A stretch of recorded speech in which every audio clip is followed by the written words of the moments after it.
What if I told you? Eminem just had a face-to-face confrontation with the one voice that nearly destroyed him. Slim Shady.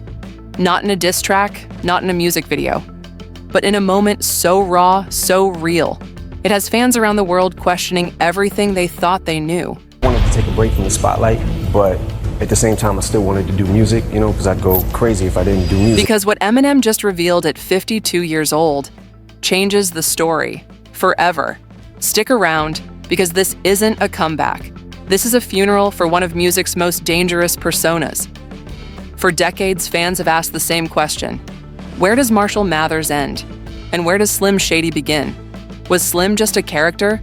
Or was he the most honest part of Eminem all along? For years, M dodged it, buried it in metaphors. But recently, he faced it head on. No bars, no beats, just truth. When I get to that certain level where I'm gonna be able to speak and people are gonna listen, then I'm gonna tell my side of the story. Before we go deeper, drop your thoughts in the comments. Do you think artists should kill off their alter egos when they outgrow them? Let's hear your take. Now let's rewind. Before the stadium tours, the Grammys, the censorship battles, there was just a kid in Detroit, Marshall Mathers, a white boy in a black city, bouncing between broken homes and broken dreams. School, a war zone, family, scattered.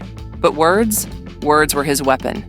While other kids chased recess, Marshall was chasing rhyme schemes, studying syllables, mimicking legends, LL Cool J, Rakim, Nas. But in the underground Detroit battle scene, being white wasn't just different, it was a target. Until he grabbed the mic. Because once Marshall started spitting, the color faded, the skill spoke louder. By 1997, he had nothing left to lose. His job, gone. Relationships, gone. Custody of his daughter, gone. But that demo tape? That tape landed in the hands of Dr. Dre and Dre? He didn't hesitate. I don't care if he's purple. If he can rap like this, I'm working with him. From that moment, everything changed. In 1999, the Slim Shady LP dropped. It didn't just introduce Eminem, it unleashed Slim Shady. Bleach blonde hair, lyrics so wild they got banned, a voice that made you laugh, flinch, and question your sanity. To fans, it was genius. To critics, it was chaos. But Eminem didn't care, or at least, he acted like he didn't. Because while the world debated his lyrics, he was battling something darker, himself. Slim Shady was never just a gimmick.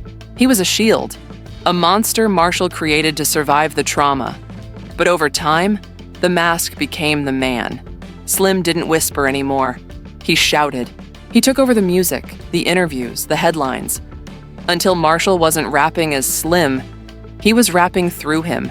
And the cost, addiction, isolation, destruction, he was winning awards on stage, while losing everything behind the scenes. And no one, not even Eminem, knew where the character ended, and the real man began. Until now, in 2025, something unexpected happened. Marshall Mathers sat down, not with a journalist or a label exec, but with Slim Shady himself. Thanks to AI and some hauntingly real technology, he came face to face with the persona that nearly killed him. And in that surreal digital moment, he finally said it. I didn't create you for fun. I created you to survive. Slim, smirking like always, offered him a drink. But Eminem, now 16 years sober, just looked at him and said, "Life's been great since you've been gone." No punchlines, no metaphors, just closure. Pause right here. If you followed Eminem since the Slim Shady days, hit that like button. Because you've watched a man go from chaos to clarity. Let's keep going. Slim Shady wasn't fake. He was too real. He was Marshall's pain, rage, trauma, amplified and put on a stage.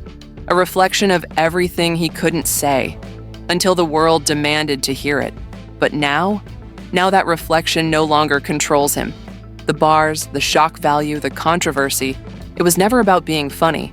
It was about surviving childhood abuse, poverty, addiction, abandonment. And when Eminem walked away from Slim, he wasn't just retiring a character, he was reclaiming himself.